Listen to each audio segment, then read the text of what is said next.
Welcome to Vatican City. This unique place is not just a country, it's a treasure trove of history, culture, and spirituality. This tiny country is the center of the Catholic Church, and it holds a special place in the hearts of millions around the world. Millions of people come here every year, drawn by its rich history and profound significance. They come to experience its history, art, and spirituality.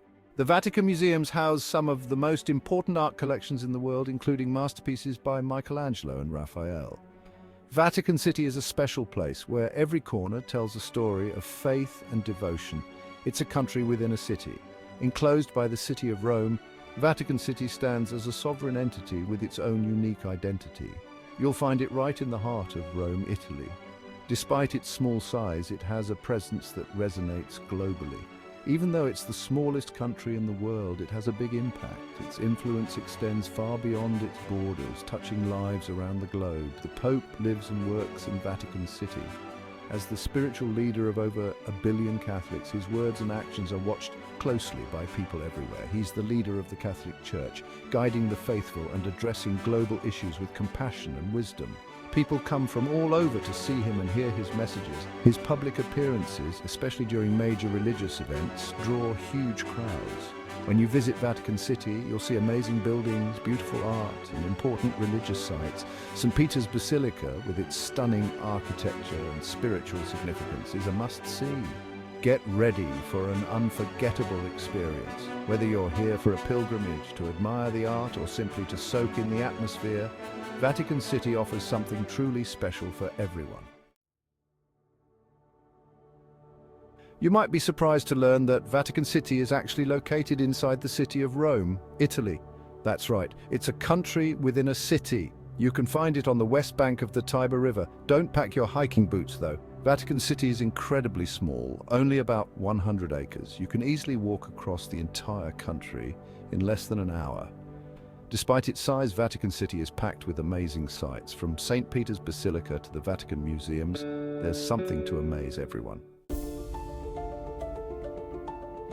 Vatican City has a long and fascinating history, one that intertwines with the very fabric of Western civilization and the spread of Christianity.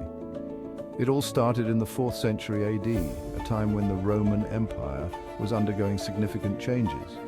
That's when Emperor Constantine, the first Roman emperor to convert to Christianity, recognized the religion and began to support it. He built a basilica over the tomb of St. Peter, one of Jesus' apostles, marking the beginning of what would become a central site for Christian pilgrimage and worship. Over the centuries, the area around the basilica grew in importance, becoming a focal point for the Christian world. Popes, the leaders of the Catholic Church, began to live there, turning it into the administrative and spiritual center of the Church. They also ruled over a large part of Italy called the Papal States, which were territories under the direct sovereign rule of the Pope. However, in the 19th century, Italy underwent a process of unification, which aimed to consolidate the various independent states and territories into a single nation. The Papal States became part of the new Kingdom of Italy, leading to significant political and territorial changes. This created a conflict between the Pope and the Italian government, as the Pope lost his temporal power and control over the Papal States. Finally, in 1929, the Lateran Treaty was signed, a landmark agreement that resolved the long-standing dispute. This agreement officially established Vatican City as an independent state, a unique entity within the city of Rome. It also recognized the Pope as its ruler, granting him full sovereignty over the tiny yet immensely significant territory. Today, Vatican City is not only the spiritual heart of the Catholic Church, but also a treasure trove of art, history, and culture, housing the Vatican museums and the Sistine Chapel. It continues to be a place of pilgrimage for millions of Catholics worldwide, where they gather to see the Pope and participate in religious ceremonies. The Swiss Guards in their colorful uniforms protect the Pope and the Vatican, adding to the unique charm and historical continuity of this remarkable city-state. As night falls, the lights of Vatican City illuminate its majestic architecture, reminding us of its enduring legacy and the pivotal role it has played in shaping the course of history. Vatican City is a unique place, even when it comes to its government and economy. It's a theocracy, which means it's ruled by religious leaders. The Pope is the head of state and has absolute power. The Vatican's economy is also different from most countries. It relies heavily on donations from Catholics around the world. It also generates income from tourism, selling stamps and coins and investments. While Italian is the official language, you'll hear many languages spoken in Vatican City. Latin is still used for official documents and ceremonies, and of course you'll hear plenty of prayers and hymns in Latin as well. Section 5, St. Peter's Basilica, a monument to faith.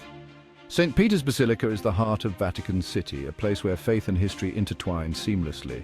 This enormous church is one of the holiest sites in Catholicism, drawing millions of pilgrims and tourists from around the world each year. It's believed to be built over the tomb of St. Peter, the first pope, making it a site of immense spiritual significance. Construction of the current basilica began in the 16th century, replacing the old St. Peter's Basilica that stood for over 1,000 years. Many famous artists, including Michelangelo and Raphael, contributed to its design, leaving behind a legacy of artistic brilliance. The result is a masterpiece of Renaissance architecture, showcasing the pinnacle of artistic and architectural achievement of that era. Inside St. Peter's, you'll be amazed by the sheer size and grandeur, with its vast nave and towering columns that seem to reach the heavens. Look up to admire the soaring dome designed by Michelangelo, a marvel of engineering and artistry that dominates the skyline. Don't miss Michelangelo's famous sculpture, Pieta, which depicts Mary holding the body of Jesus with a poignant expression of sorrow and grace. Visitors often light candles, adding to the serene and contemplative atmosphere of the basilica. Outside St. Peter's Square is a gathering place for the faithful, with its iconic obelisk and colonnades designed by Bernini. The square also hosts papal audiences where the Pope addresses thousands of people, reinforcing the basilica's role as a center of the Catholic world. As the sun sets, the basilica is illuminated, creating a breathtaking sight that underscores its timeless beauty and spiritual significance. The intricate mosaics and artwork inside tell stories of faith, devotion, and the rich history of the Catholic Church. The altar, a focal point of worship, is adorned with exquisite details that reflect the reverence and artistry dedicated to this sacred space.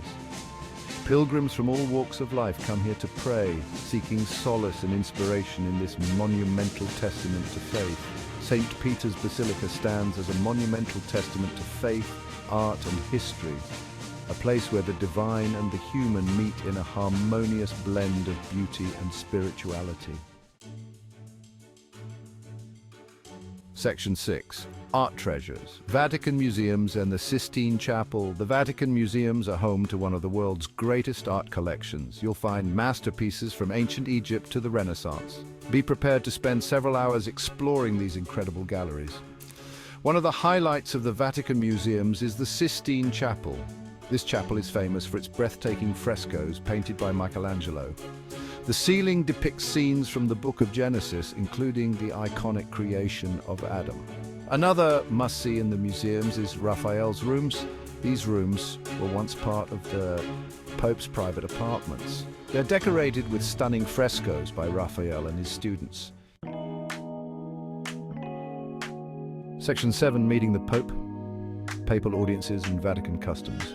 If you're lucky, you might have the opportunity to see the Pope during your visit to Vatican City. He holds a weekly general audience in St. Peter's Square or in a large audience hall. Attending a papal audience is a special experience for Catholics and non-Catholics alike. The Pope delivers a message of peace and hope. He also blesses the crowd. When visiting Vatican City, it's important to dress respectfully. This means covering your shoulders and knees. You should also avoid wearing hats inside churches. Section 8. A peaceful escape. The Vatican Gardens. Escape the crowds and find some tranquility in the Vatican Gardens. These beautiful gardens cover more than half of Vatican City. They offer a peaceful oasis in the heart of Rome. The gardens are home to a variety of plants and flowers from all over the world. You'll also find fountains, sculptures, and even a small forest. You can explore the gardens on foot or take a guided tour. It's a great way to relax and enjoy the beauty of nature. Section 9. Fun facts about Vatican City. Here are some fun facts about Vatican City. It's the only country in the world that's also a UNESCO World Heritage Site. The Vatican Library is one of the oldest and most important libraries in the world. It contains over 2 million books, manuscripts and maps. The Swiss Guard, with their colorful uniforms, is responsible for the Pope's safety. They're the smallest army in the world. Vatican City has its own post office, radio station and newspaper. You can even get a Vatican City passport, but only if you work for the Vatican. Section 10. Planning your trip to Vatican City. Visiting Vatican City is an unforgettable experience. Here are some tips to help you plan your trip. Book your tickets in advance, especially if you want to see the Vatican museums and the Sistine Chapel. Wear comfortable shoes, as you'll be doing a lot of walking. Remember to dress respectfully, covering your shoulders and knees. Bring water, especially if you're visiting during the summer months. Allow plenty of time to explore all that Vatican City has to offer. Whether you're interested in art, history, or religion, Vatican City has something for everyone. So start planning your trip today.